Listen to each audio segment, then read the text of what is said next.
run. No, it's not run because there's going to be people in the...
Good afternoon, ladies and gentlemen, and welcome aboard this Steam Incorporated service, the Canterbury Cruiser through to Rangiora today.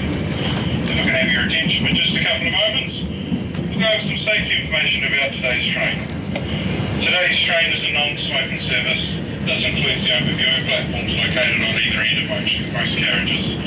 You may use these viewing platforms at any time during our trip today, but we ask that children be supervised and you refrain from loitering on the gangways joining the carriages. Most of our carriages have toilets, and all of the windows are able to open. However, we ask if you do open the windows that you remain within the confines of the carriage, as line-side vegetation can brush the carriage sides. If you wish to stop the train in an emergency, or you have any questions, please do not hesitate to talk to one of our friendly crew. There is a lounge car located in the middle of the train, and light refreshments such as chippies, chocolate bars and soft drinks are available for purchase here. In the lounge car we also have for sale some souvenirs such as caps, pens and calendars. Feel free to make your way through at any time to purchase any of these little goodies. Now I ask that you sit back, relax and enjoy your time aboard the Canterbury Cruiser.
Yeah, you'll see it. It's all right, mate.